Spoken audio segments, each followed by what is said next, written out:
ਨਾਮ। ਵਾਹਿਗੁਰੂ ਸਾਹਿਬ ਜੀ। ਗੌੜੀ ਮਹੱਲਾ ਨੌਵਾਂ।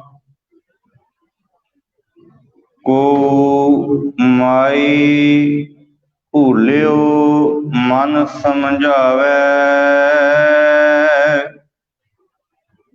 ਵੇਦ ਪੁਰਾਨ ਸਾਧ ਮਗ ਸੁਨ ਕਰ। ਨਿਮਖ ਨਾ ਹਰ ਗੁਣ ਗਾਵੈ।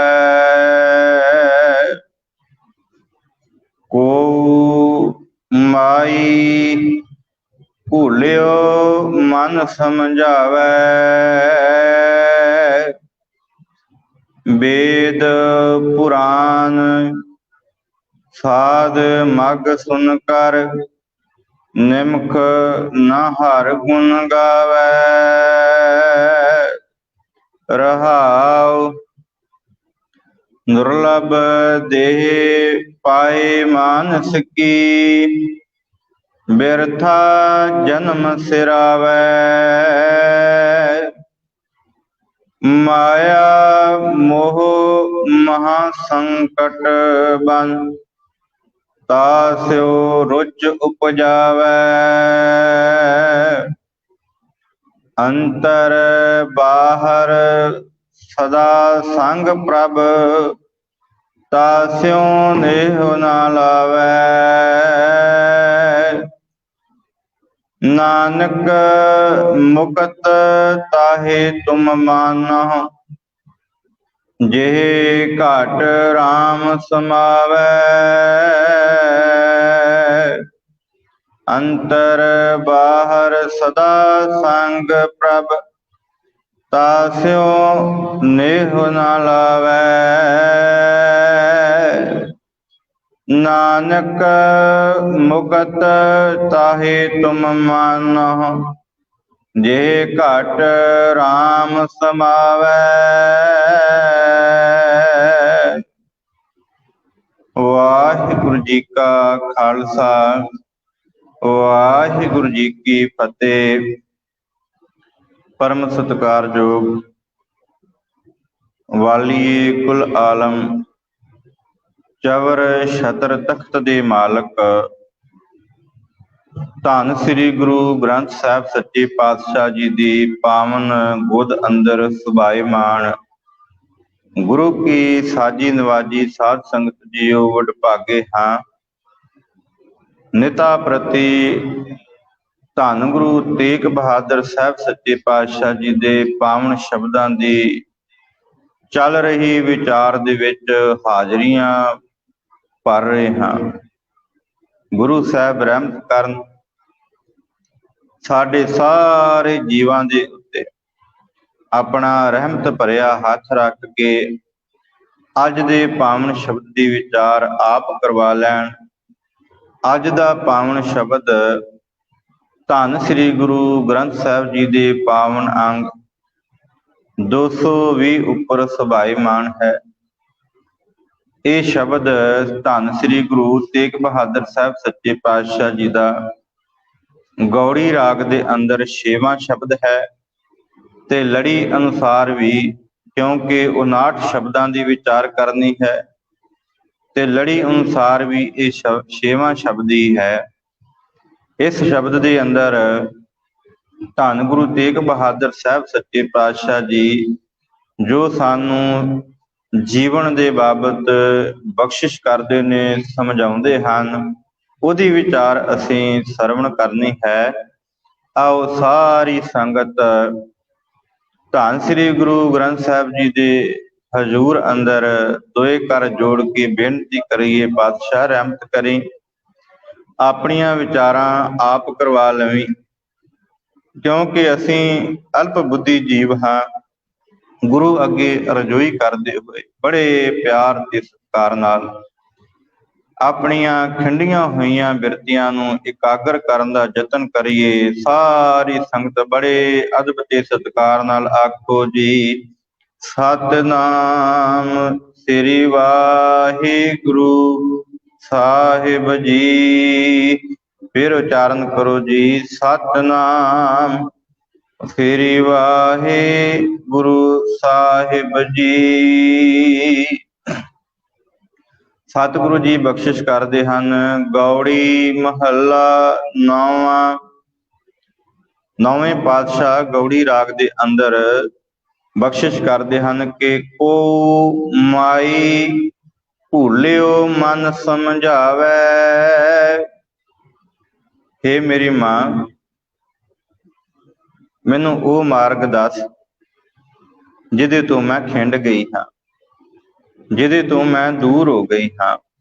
ਹੁਣ ਇੱਥੇ ਧੰਨ ਗੁਰੂ ਤੇਗ ਬਹਾਦਰ ਸਾਹਿਬ ਸੱਚੇ ਪਾਤਸ਼ਾਹ ਜੀ ਨੇ ਜੋ ਦਰਜ ਕੀਤਾ ਹੈ ਨਾ, ਕੋ ਮਾਈ ਭੂਲਿਓ ਮਨ ਸਮਝਾਵੈ, ਪਰ ਦ੍ਰਿਸ਼ਟਾਂਤ ਜਿਹੜਾ ਹੈ ਉਹ ਮਾਈ ਤੇ ਜਿਹੜਾ ਅਸੀਂ ਰੁਕਣਾ ਹੈ, ਜਿਹੜਾ ਵਿਸ਼ਰਾਮ ਦੇਣਾ ਹੈ, ਉਹ ਮਾਈ ਤੇ ਦੇਣਾ ਹੈ। ਤੇ ਗੁਰੂ ਸਾਹਿਬ ਬਖਸ਼ਿਸ਼ ਕਰਦੇ ਨੇ ਕਿ ਮਾਈ, ਜਦੋਂ ਅਰਥ ਕਰਨੇ ਆ ਨਾ ਅਸੀਂ ਇਸ ਪੰਕਤੀ ਦੇ, ਤਵੱਜੋ ਦਿਆ ਜੇ, ਬੜੇ ਧਿਆਨ ਨਾਲ ਸੁਣਨ ਵਾਲੇ ਨੇ।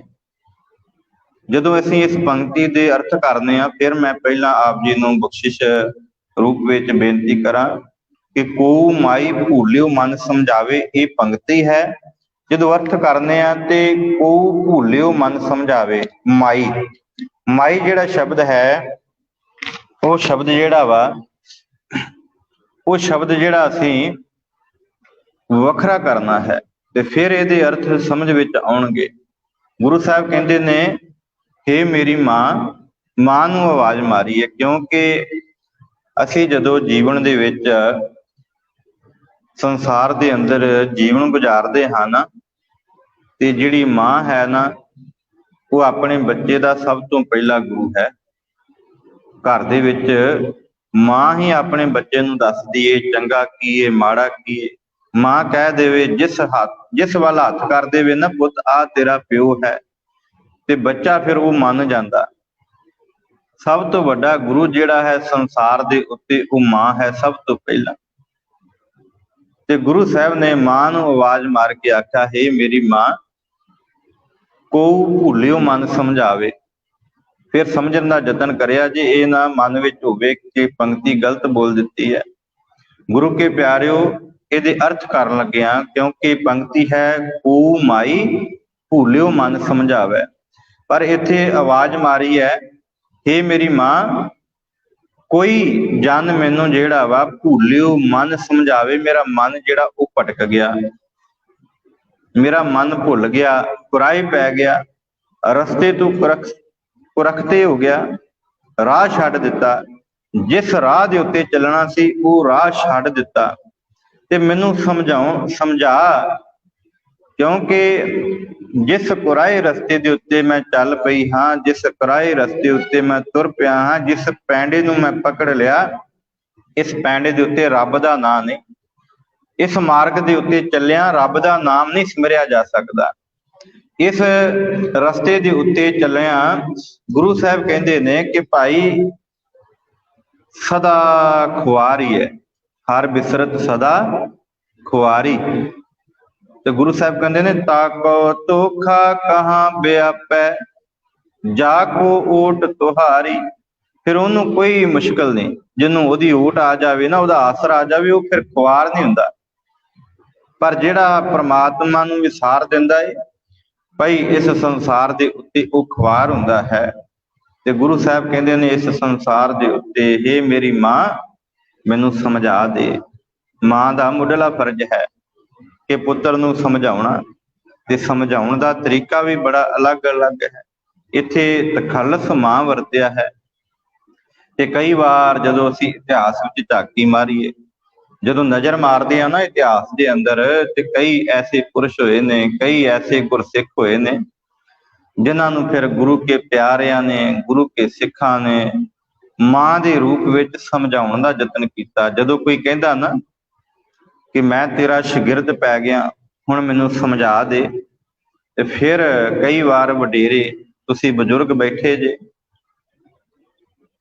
ਜਦੋਂ ਵਡੇਰੇ ਇਹ ਗੱਲ ਕਹਿੰਦੇ ਆ ਕਿ ਕਿਸੇ ਨੂੰ ਸ਼ਾਗਿਰਦ ਧਾਰਨ ਕਰਨਾ ਤੇ ਆਪਣਾ ਆਪ ਸਮਰਪਣ ਕਰਨਾ ਪੈਂਦਾ। ਕਿਸ ਤਰ੍ਹਾਂ ਕਰਨਾ ਪੈਂਦਾ? ਜਿਸ ਤਰ੍ਹਾਂ ਪੁੱਤ ਮਾਂ ਨੂੰ ਕਰਦਾ, ਧੀ ਮਾਂ ਨੂੰ ਕਰਦੀ ਹੈ। ਮਾਂ ਝਿੜਕੇ ਚਪੇੜਾ ਮਾਰੇ, ਉਹ ਕੁੱਟ ਦੇ, 2 ਘੜੀਆਂ ਰੋ ਤੇ ਪਵੇਗਾ, ਮਨ ਵਿੱਚ ਗੁੱਸਾ ਤੇ ਕਰੇਗਾ ਕਿ ਇਹਨੇ ਮੇਰੇ ਨਾਲ ਵਰਤਾਓ ਮਤਰੇਈ ਮਾਂ ਵਾਲਾ ਕੀਤਾ। ਪਰ ਹੋਇਆ ਕੀ? ਨਹੀਂ, ਇਹ ਮਾਂ ਹੈ ਤੇ ਮਾਂ ਦੇ ਨਾਲ ਫਿਰ ਮੋਹ ਵਿੱਚ ਵੱਜਿਆ ਹੋਇਆ, ਫਿਰ ਜਾ ਕੇ ਉਹਦੀ ਗੱਲ ਵਕੜੀ ਵਿੱਚ ਪੈਂਦਾ।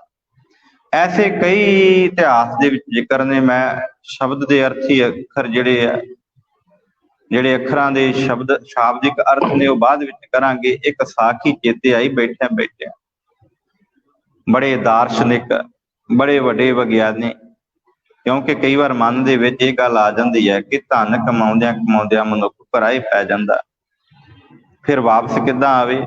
ਕਦੀ ਵਾਪਸ ਮੁੜਿਆ ਜਿਹੜਾ ਕੁਰਾਏ ਪੈ ਗਿਆ? ਤੇ ਫਿਰ ਕਈ ਵਾਰ ਐਸੇ ਇਤਿਹਾਸ ਦੇ ਵਿੱਚੋਂ ਮਿਸਾਲਾਂ ਮਿਲਦੀਆਂ। ਇੱਕ ਹੋਏ ਨੇ ਪ੍ਰੋਫੈਸਰ, ਜਿਨ੍ਹਾਂ ਨੂੰ ਸਤਿਕਾਰ ਦੇ ਨਾਲ ਸਿੱਖ ਕੌਮ ਪ੍ਰੋਫੈਸਰ ਪੂਰਨ ਸਿੰਘ ਜਾਣਦੀ ਹੈ। ਇੱਕ ਹੋਏ ਨੇ ਭਗਤ ਪੂਰਨ ਸਿੰਘ, ਜਿਨ੍ਹਾਂ ਦੇ ਅੱਗੇ ਸਿੱਖ ਕੌਮ ਦਾ ਸੀਸ ਝੁਕ ਜਾਂਦਾ।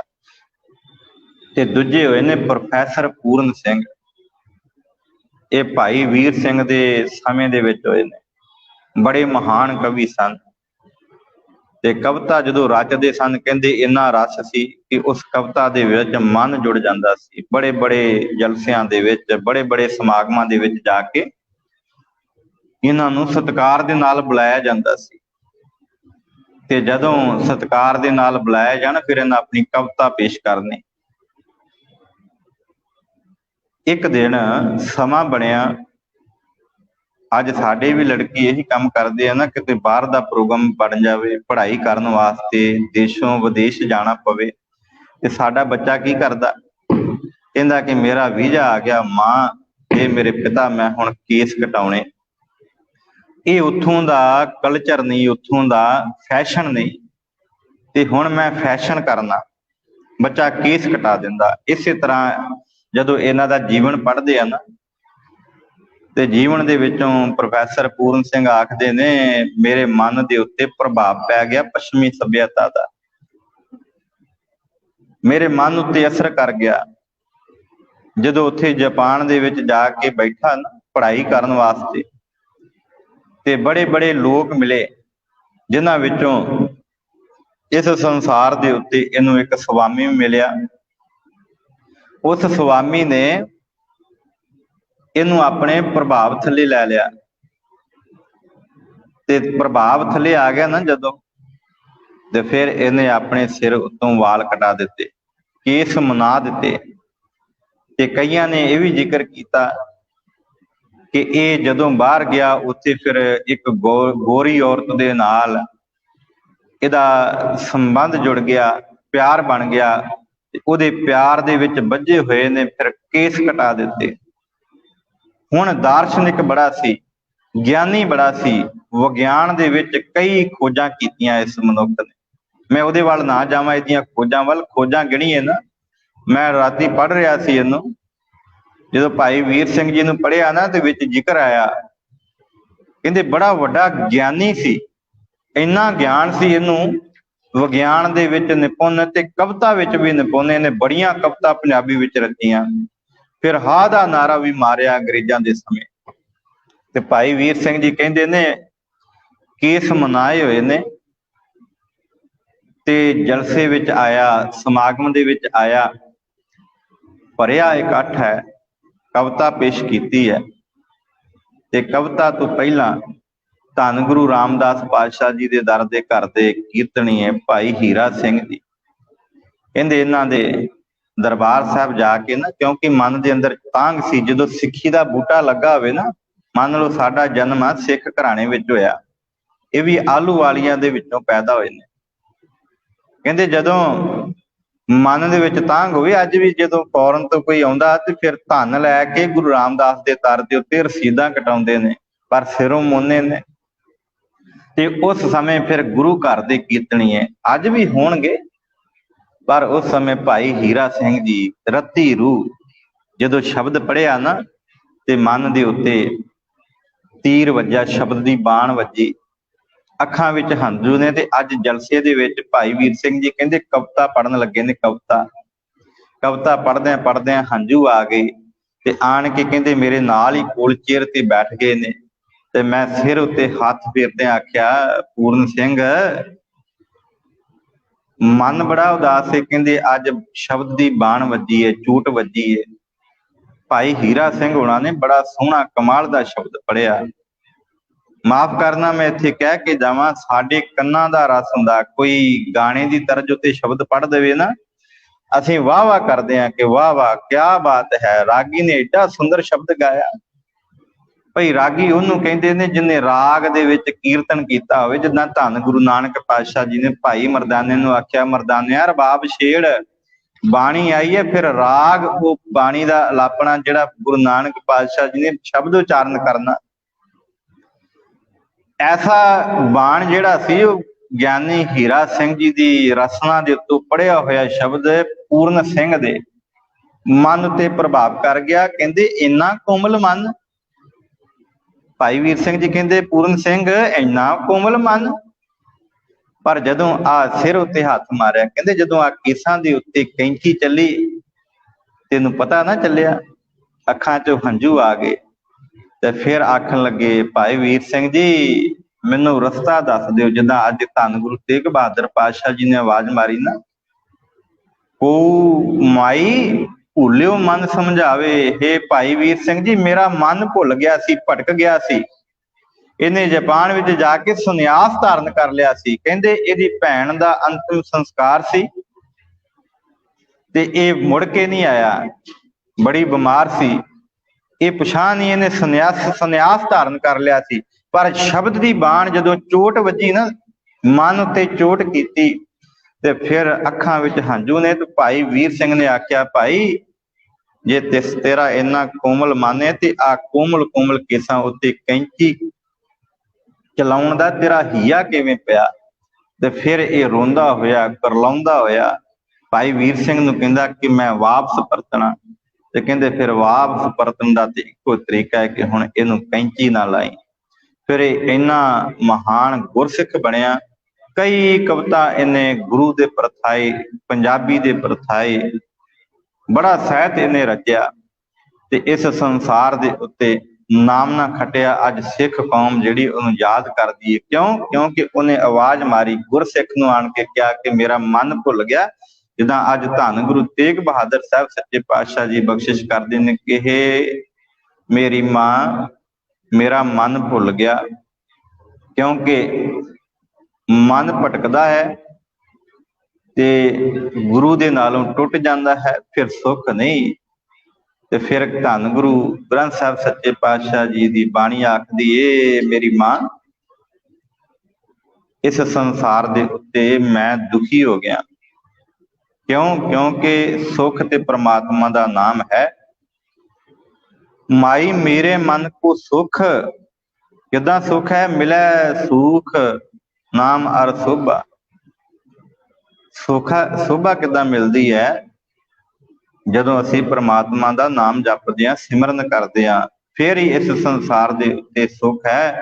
ਨਹੀਂ ਤੇ ਇਸ ਸੰਸਾਰ ਦੇ ਉੱਤੇ ਜਦੋਂ ਬਾਣੀ ਪੜ੍ਹਦੇ ਆ ਨਾ, ਬਾਣੀ ਦੇ ਵਿੱਚੋਂ 3 ਬਾਣੀਆਂ ਆਉਂਦੀਆਂ ਨੇ, ਕੁਚੱਜੀ, ਸੁਚੱਜੀ ਤੇ ਗੁਣਵੰਤੀ। ਮੇਰੇ ਖਿਆਲ ਬਹੁਤ ਘੱਟ ਅਸੀਂ ਪੜ੍ਹੀਆਂ ਨੇ, ਬੜੀਆਂ ਛੋਟੀਆਂ ਛੋਟੀਆਂ ਬਾਣੀਆਂ ਨੇ। ਗੁਰੂ ਨਾਨਕ ਸਾਹਿਬ ਸੱਚੇ ਪਾਤਸ਼ਾਹ ਜੀ ਕਹਿੰਦੇ ਨੇ, ਮੰਝ ਕੁਚੱਜੀ ਅਮਾਵਣ ਡੋਸੜੇ, ਹਉ ਕਿਉਂ ਸੋ ਰਾਵਣ ਜਾਏ। ਇਹ ਮੇਰੀ ਮਾਂ ਮੈਂ ਕੁਚੱਜੀ ਆ, ਮੈਨੂੰ ਉਹ ਗੁਣ ਨਹੀਂ, ਉਹ ਮੇਰੇ ਕੋਲ ਵੱਲ ਨਹੀਂ ਜਿਹਦੇ ਨਾਲ ਮੇਰਾ ਪਤੀ ਪਰਮੇਸ਼ਰ ਰੀਝ ਜਾਏ। ਮੰਝ ਕੁਚੱਜੀ ਅਮਾਵਣ ਡੋਸੜੇ, ਹਉ ਕਿਉਂ ਸੋ ਰਾਵਣ ਜਾਏ। ਕਿੱਦਾਂ ਮੈਂ ਰਾਵਣ ਨੂੰ, ਪ੍ਰਭੂ ਪਤੀ ਨੂੰ ਭਾਵ ਪਾ ਸਕਾਂ, ਕਿੱਦਾਂ ਮੈਂ ਉਹਨੂੰ ਰਿਝਾ ਸਕਾਂ।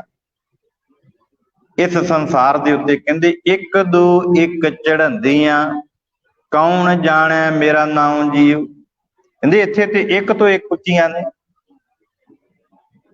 ਇੱਥੇ ਤੇ ਨਾਮ ਰਸੀਏ ਬੜੇ ਨੇ। ਜਿਹੜੇ ਰੱਬ ਦਾ ਨਾਮ ਜਪਦੇ ਨੇ। ਇੱਕ ਤੋਂ ਇੱਕ ਚੜ੍ਹੰਦੀਆਂ, ਕੌਣ ਜਾਣੇ ਮੇਰਾ ਨਾਮ ਜੀਓ। ਮੇਰਾ ਨਾਂ ਕੌਣ ਜਾਣਦਾ ਹੈ। ਰਹਿਮਤ ਕਰ ਮੈਨੂੰ, ਦਇਆ ਕਰ ਮੈਨੂੰ ਤੇ ਸੁਖ ਤਾਏ, ਜੇ ਮੇਰੇ ਮਨ ਵਿੱਚ ਹਿਰਦੇ ਵਿੱਚ ਸਤਨਾਮ ਸ੍ਰੀ ਵਾਹਿਗੁਰੂ ਵਸ ਜਾਵੇ। ਇਸ ਕਰਕੇ ਗੁਰੂ ਤੇਗ ਬਹਾਦਰ ਸਾਹਿਬ ਸੱਚੇ ਪਾਤਸ਼ਾਹ ਜੀ ਆਵਾਜ਼ ਮਾਰਦੇ ਨੇ, ਇਹ ਮੇਰੀ ਮਾਂ ਮੈਨੂੰ ਸਮਝਾ। ਕਿਉਂ?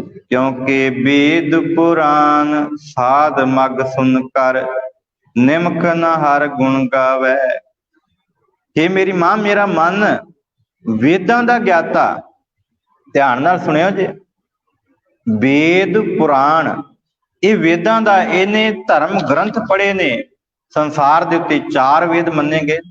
ਕਈ ਥਾਵਾਂ ਦੇ ਉੱਤੇ ਵੇਦ ਸ਼ਬਦ ਜਿਹੜਾ ਵਾ ਉਹ ਧਰਮ ਗ੍ਰੰਥਾਂ ਦੇ ਬਾਬਤ ਵੀ ਆਇਆ। ਭਾਵ ਇਸ ਸੰਸਾਰ ਦੇ ਵਿੱਚ ਰਹਿੰਦਿਆਂ ਹੋਇਆਂ ਅਨੇਕਾਂ ਗ੍ਰੰਥ ਇਹਨੇ ਪੜ੍ਹੇ ਨੇ। 4 ਵੇਦਾਂ ਦਾ ਗਿਆਤਾ ਇਹ ਵੇਦੀ ਹੈ। ਪੁਰਾਣ 18 ਪੁਰਾਣਾਂ ਦਾ ਵੀ ਗਿਆਤਾ ਹੈ।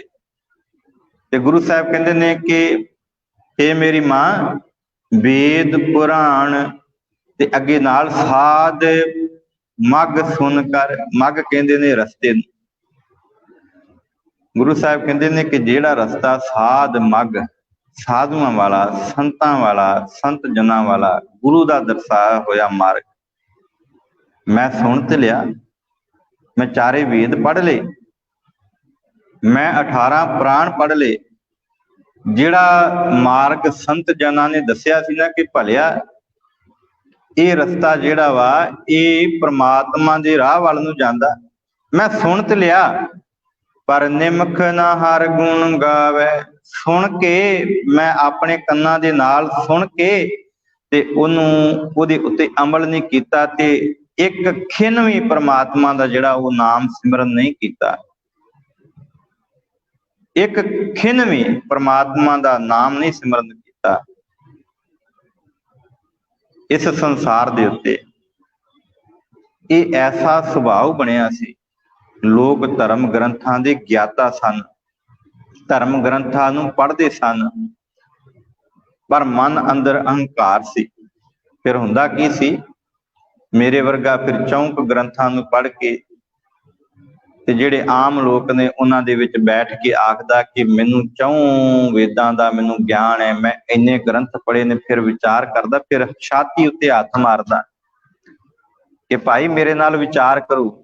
ਤੁਸੀਂ ਤੱਕਦੇ ਜੇ ਨਾ ਸੋਸ਼ਲ ਮੀਡੀਆ ਦੇ ਉੱਤੇ, ਕਹਿੰਦੇ ਸਾਡੇ ਨਾਲ ਵਿਚਾਰ ਕਰੋ, ਅਸੀਂ ਵਿਚਾਰ ਕਰਦੇ ਹਾਂ ਤੁਹਾਡੇ ਨਾਲ, ਅਸੀਂ ਤੁਹਾਨੂੰ ਵਿਚਾਰ ਦੇ ਨਾਲ ਜਿੱਤਾਂਗੇ। ਤੇ ਗੁਰੂ ਸਾਹਿਬ ਕਹਿੰਦੇ ਨਹੀਂ ਭਲਿਆ, ਇੱਥੇ ਵਿਚਾਰ ਦੀ ਗੱਲ ਨਹੀਂ, ਇੱਥੇ ਤੇ ਦਿਲੋਂ ਮੁਹੱਬਤ ਜਿਨ ਸਹੀ ਸੱਚਿਆ।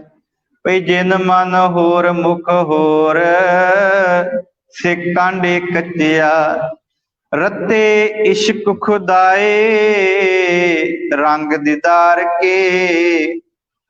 ਤੇ ਫਿਰ ਸਤਿਗੁਰੂ ਕਹਿੰਦੇ ਵਿਸਰਿਆ ਜਿਨ ਨਾਮ ਤੇ ਭੋਏ ਭਾਰਥੀਏ। ਕਹਿੰਦੇ ਇੱਥੇ ਤੇ ਜਿਹੜੇ ਰੱਤੇ ਹੋਏ ਨੇ, ਰੰਗ ਰਤਲੇ ਹੋਏ ਨੇ, ਉਹਨਾਂ ਨੂੰ ਥਾਂ ਇੱਥੇ ਉਹ ਨਹੀਂ ਜਿਹੜੇ ਆਖਦੇ ਨੇ ਜੇ ਬੜੇ ਬੜੇ ਗਿਆਨੀ ਆਏ, ਬੜੇ ਬੜੇ ਗਿਆਨੀ, ਜੇ ਤੋਂ ਬੜੇ ਗਿਆਨੀ ਤਿੰਨ ਹੋ ਜਾਨੀ ਪਰ ਬਖਾਨੀ ਨਾ ਹੈ। ਬੜੇ ਬੜੇ ਗਿਆਨੀ ਆਏ ਨੇ ਜਿਨ੍ਹਾਂ ਨੇ ਗਿਆਨ ਹਾਸਲ ਕੀਤਾ। ਫਿਰ ਅਹੰਕਾਰ ਵਿੱਚ ਕਹਿੰਦੇ ਨੇ ਮੈਂ ਇੰਨਾ ਗਿਆਨ ਹਾਸਲ ਕੀਤਾ, ਮੈਂ ਫਲਾਣੇ ਨੂੰ ਵੀ ਜਿੱਤ ਲਿਆ, ਮੈਂ ਧਮਕਾਣੇ ਨੂੰ ਵੀ ਜਿੱਤ ਲਿਆ। ਮੈਂ ਤੇ ਸੰਗਤ ਦੇ ਵਿੱਚ ਬੈਠ ਕੇ, ਮਾਫ ਕਰਨਾ, ਇੱਕ ਵਾਰੀ ਮੈਂ ਦਿੱਲੀ ਕਿਸੇ ਕਾਰਜ ਵਾਸਤੇ ਗਿਆ ਸੀ ਤੇ ਬੜਾ ਉੱਚਾ ਵਿਦਵਾਨ ਕਥਾ ਕਰਕੇ ਆਇਆ ਬੰਗਲਾ ਸਾਹਿਬ, ਤੇ ਉਹ ਫਿਰ ਬੈਠ ਗਿਆ ਆਣ ਕੇ। ਮੈਂ ਥਾਂ ਦਾ ਨਾਂ ਨਹੀਂ ਲਵਾਂਗਾ, ਮੈਂ ਵੀ ਉੱਥੇ ਬੈਠਾ ਸੀ ਤੇ ਮੇਰੇ ਨਾਂ ਦਾ ਭਾਈ ਸੀ, ਥੋੜਾ ਜਿਹਾ ਉਹਦਾ ਨਾਂ ਜਿਹੜਾ ਸੀ ਵੱਖਰਾ ਸੀ, ਤੇ ਸਾਹਮਣੇ ਆਣ ਕੇ ਬੈਠ ਗਿਆ। ਆਣ ਕੇ ਆਪਣੇ ਜਿਹੜੇ ਉਤਲੇ ਜਿਨ੍ਹਾਂ ਦੀ ਅਸੀਂ ਮੁੱਠੀ ਚਾਪੀ ਕਰਦੇ ਆ ਨਾ ਫਿਰ ਕਥਾ ਲੈਣ ਵਾਸਤੇ, ਫਿਰ ਉਹ ਆਣ ਕੇ ਕਹਿੰਦਾ ਕਿ ਅੱਜ ਮੈਂ ਸੰਗਤਾਂ ਉੱਤੇ ਬੰਬ ਸੁੱਟ ਕੇ ਆਇਆ। ਭਾਈ ਇਹ ਬੰਬ ਨਹੀਂ ਆ, ਇਹ ਤੇ ਰਹਿਮਤਾਂ ਗੁਰੂ ਦੀਆਂ, ਜਦੋਂ ਸ਼ਬਦ ਦੀ ਵਿਚਾਰ ਹੁੰਦੀ ਹੈ ਰਹਿਮਤਾਂ ਗੁਰੂ ਦੀਆਂ ਬਰਸਦੀਆਂ ਨੇ। ਤੇ ਉਸ ਮੀਂਹ ਦਾ ਜਦੋਂ ਅਸਰ ਹੁੰਦਾ ਨਾ ਬਰਸਾਤ ਦਾ, ਤੇ ਫਿਰ ਮਨ ਭਿੱਜ ਕੇ ਨਿਰਮਲ ਹੋ ਜਾਂਦਾ, ਕੋਮਲ ਹੋ ਜਾਂਦਾ ਇਸ ਸੰਸਾਰ ਦੇ ਉੱਤੇ। ਫਿਰ ਉਹ ਆਪ ਜਪਦਾ ਹੋਇਆ ਦੂਜਿਆਂ ਨੂੰ ਵੀ ਜਪਾਉਂਦਾ। ਪਰ ਸਾਡੇ ਮਨਾਂ ਦੇ ਅੰਦਰ ਧੰਨ ਗੁਰੂ ਤੇਗ ਬਹਾਦਰ ਪਾਤਸ਼ਾਹ ਜੀ ਕਹਿੰਦੇ ਸਾਡੇ ਮਨਾਂ ਅੰਦਰ ਹੰਕਾਰ ਆ ਗਿਆ। ਅਸੀਂ ਧਰਮ ਗ੍ਰੰਥ ਤੇ ਜਾਣ ਲਏ, ਬਾਣੀ ਤੇ ਅਸੀਂ ਪੜ੍ਹ ਲਈ, ਅਹੰਕਾਰ ਬੰਨ ਲਿਆ ਕਿ ਭਾਈ ਇਸ ਸੰਸਾਰ ਦੇ ਉੱਤੇ ਮੇਰੇ ਤੋਂ ਵੱਡਾ ਕੋਈ ਗਿਆਨੀ ਨਹੀਂ, ਜੇ ਤੋਂ ਬੜੇ ਗਿਆਨੀ ਤਿੰਨੋਂ ਜਾਨੀ। ਉਹਨਾਂ ਨੇ ਜਾਣਤ ਲਈ ਪਰ ਬਖਾਨੀ ਨਾ ਦੱਸਿਆ ਕੁਝ ਨਹੀਂ, ਬਸ ਇੰਨਾ ਪੱਲੇ ਬੰਨਿਆ ਕਿ ਮੇਰੇ ਤੋਂ ਵੱਡਾ ਹੋਰ ਕੋਈ ਗਿਆਨੀ ਨਹੀਂ ਭਾਈ। ਤੇ ਹਰ ਇੱਕ ਨੂੰ ਜਿੱਤਣ ਦੀ ਕੋਸ਼ਿਸ਼ ਕੀਤੀ। ਪਰ ਇੱਥੇ ਤੇ ਭਾਈ ਸੰਸਾਰ ਦੇ ਉੱਤੇ ਜਿਨ੍ਹਾਂ ਨੇ ਪ੍ਰਮਾਤਮਾ ਦਾ ਨਾਮ ਜਪ ਲਿਆ ਨਾ, ਫਿਰ ਉਹਨਾਂ ਵੰਡਿਆ। ਤੇ ਗੁਰੂ ਸਾਹਿਬ ਕਹਿੰਦੇ ਨੇ ਕਿ ਜਿਹਨੇ ਨਾਮ ਵੰਡਿਆ ਉਹ ਫਿਰ ਉਹਦੇ ਹਿਰਦੇ ਘਰ ਦੇ ਵਿੱਚ ਹੋਰ ਪ੍ਰਫੁੱਲਤ ਹੁੰਦਾ ਹੈ। ਮੈਂ ਇਸ ਵਿਸ਼ੇ ਵੱਲ ਅੱਗੇ ਨਾ ਜਾਵਾਂ, ਹੋਰ ਵਿਸ਼ਾ ਨਿਕਲਦਾ ਆ ਰਿਹਾ ਨਾਲ ਨਾਲ, ਪਰ ਫਿਰ ਸਮਾਂ ਬਣੇਗਾ ਅਸੀਂ ਵਿਚਾਰ ਕਰਾਂਗੇ। ਸਤਿਗੁਰੂ ਬਖਸ਼ਿਸ਼ ਕਰਦੇ ਨੇ ਕਿ ਬੜੇ ਬੜੇ ਗ੍ਰੰਥ ਜਾਣ ਲਏ, ਪੜ੍ਹ ਲਏ, ਪਰ ਇੱਕ ਨਿਮਖ ਜਿਹੜਾ ਸੀ ਪ੍ਰਮਾਤਮਾ ਦਾ ਸਿਮਰਨ ਨਹੀਂ ਕੀਤਾ, ਇੱਕ ਘੜੀ ਵੀ ਨਹੀਂ। ਤੇ ਸਤਿਗੁਰੂ ਪਾਤਸ਼ਾਹ ਜੀ ਕਹਿੰਦੇ ਫਿਰ ਇਸ ਸੰਸਾਰ ਦੇ ਉੱਤੇ ਹੇ ਮੇਰੀ ਮਾਂ, ਦੁਰਲਭ ਦੇਹ ਪਾਏ ਮਾਨਸ ਕੀ, ਬਿਰਥਾ ਜਨਮ ਸਿਰਾਵੈ। ਹੇ ਮੇਰੀ ਮਾਂ, ਇਹ ਦੁਰਲਭ ਦੇਹ ਜਿਹੜਾ ਮਨੁੱਖਾ ਜਨਮ ਹੈ ਨਾ, ਬੜਾ ਵੱਡਾ ਪਰਮਾਤਮਾ ਨੇ ਪਰਉਪਕਾਰ ਕੀਤਾ ਤੇ ਮੈਨੂੰ ਮਨੁੱਖਾ ਜਨਮ ਦਿੱਤਾ। ਇਹ ਦੁਰਲਭ ਦੇਹ ਪਾਏ ਮਾਨਸ ਕੀ, ਮਨੁੱਖ ਕਿਸੇ ਜਾਨਵਰ ਦੀ ਨਹੀਂ, ਮਾਨਸ ਦੀ ਜਨਮ ਮੈਨੂੰ ਮਿਲਿਆ, ਮਾਨਸ ਦਾ। ਇਹ ਮਨੁੱਖਾ ਜਨਮ ਜਿਹੜਾ ਪ੍ਰਾਪਤ ਹੋਇਆ, ਇਹ ਬੜੇ ਦੁਰਲਭ ਭਾਗ ਨੇ, ਚੰਗੇ ਕਰਮ ਨੇ, ਤੇ ਮੈਨੂੰ ਇਹ ਮਨੁੱਖਾ ਜਨਮ ਮਿਲਿਆ ਹੈ। ਪਰ ਬਿਰਥਾ ਜਨਮ ਸਿਰਾਵੈ, ਮੇਰਾ ਇਹ ਜਨਮ ਵਿਅਰਥ ਜਾ ਰਿਹਾ। ਕਿਉਂ ਵਿਅਰਥ ਜਾ ਰਿਹਾ? ਕਿਉਂਕਿ ਮਾਇਆ ਮੋਹ ਮਹਾ ਸੰਕਟ ਬਨ, ਤਾਂ ਸਿਉ ਰੁਚ ਉਪਜਾਵੈ। ਮੇਰੀ ਰੁਚੀ ਜਿਹੜੀ ਆ ਨਾ, ਉਹ ਮਾਇਆ ਦੇ ਨਾਲ ਹੈ, ਮੋਹ ਦੇ ਨਾਲ ਹੈ। ਇਹ ਬੜਾ ਵੱਡਾ ਸੰਕਟ ਹੈ। ਜਿਹੜਾ ਮਾਇਆ ਦਾ ਮੋਹ ਹੈ ਨਾ, ਇਹ ਬੜਾ ਦੁੱਖ ਦੇਣ ਵਾਲਾ। ਜਿਸ ਤਰ੍ਹਾਂ ਜੰਗਲ ਦੇ ਵਿੱਚ ਵੜ ਜਾਈਏ ਨਾ, ਤੇ ਜੰਗਲ ਦੇ ਭਿਆਨਕ ਜਾਨਵਰ ਸਾਨੂੰ ਫਿਰ ਖਾ ਜਾਂਦੇ ਨੇ, ਸਾਡੇ ਮਗਰ ਪੈਂਦੇ ਨੇ। ਕਈ ਵਾਰ ਜੰਗਲੀ ਜਾਨਵਰ ਸਾਡੇ ਤਨ ਨੂੰ ਨੁਕਸਾਨ ਪਹੁੰਚਾਉਂਦੇ ਨੇ। ਅਸੀਂ ਸੰਸਾਰ ਰੂਪੀ ਜੰਗਲ ਦੇ ਵਿੱਚ ਬੈਠੇ ਆ। ਇੱਥੇ ਜਿਹੜਾ ਜੰਗਲੀ ਜਾਨਵਰ ਹੈ ਉਹ ਮੋਹ ਹੈ, ਉਹ ਮਾਇਆ ਹੈ, ਤੇ ਉਸ ਮੋਹ ਦੀ ਮਾਇਆ ਵਿੱਚ ਫਸੇ ਹੋਇਆ ਮਨੁੱਖ ਫਿਰ ਆਪਣੇ ਆਪ ਨੂੰ ਨਿਤ ਨਿਤ ਖਵਾਉਂਦਾ ਹੈ ਉਹਨਾਂ ਨੂੰ, ਉਹਨਾਂ ਦੇ ਕੋਲੋਂ ਠੱਗਿਆ ਜਾਂਦਾ ਹੈ। ਤੇ ਸਤਿਗੁਰੂ ਬਖਸ਼ਿਸ਼ ਕਰਦੇ ਨੇ ਕਿ ਇਹ ਬੜਾ ਵੱਡਾ ਸੰਕਟ ਹੈ ਇਸ ਸੰਸਾਰ ਦੇ ਉੱਤੇ। ਇਹ ਮੇਰੀ ਪ੍ਰੀਤ ਜਿਹੜੀ ਆ ਉਹ ਸਤਿਗੁਰੂ ਦੇ ਨਾਲੋਂ ਤੋੜਦਾ ਹੈ। ਤੇ ਮੇਰੇ ਮਨ ਵਿੱਚ ਇਹ ਹੁਣ ਉਪਜ ਗਿਆ, ਇਹਦਾ ਬੀਜ ਬੀਜਿਆ ਗਿਆ ਸੀ ਤੇ ਇਹ ਹੁਣ ਉਪਜ ਗਿਆ, ਭਾਵ ਪੈਦਾ ਹੋ ਗਿਆ ਹੈ। ਤੇ ਸਤਿਗੁਰੂ ਰਹਿਮਤ ਕਰੋ, ਕਿਉਂਕਿ ਅੰਤਰ ਬਾਹਰ ਸਦਾ ਸੰਗ ਪ੍ਰਭ, ਤਾਂ ਸਿਉ ਨੇਹ ਨਾ ਲਾਵੈ। ਜਿਹੜਾ ਅੰਦਰ ਹੈ ਨਾ ਸਾਡੇ ਹਿਰਦੇ ਘਰ ਵਿੱਚ ਵੀ, ਤੇ ਬਾਹਰ, ਬਾਹਰ ਕਿੱਥੇ ਆ ਜੀ? ਅਸੀਂ ਰੋਜ਼ ਪੜ੍ਹਦੇ ਹਾਂ, ਅਸੀਂ ਰੋਜ਼ ਸੁਣਦੇ ਹਾਂ, ਘਟ ਘਟ ਮੈਂ ਹਰ ਜੂ ਬਸੈ, ਸੰਤਨ ਕਹਿਓ ਪੁਕਾਰ।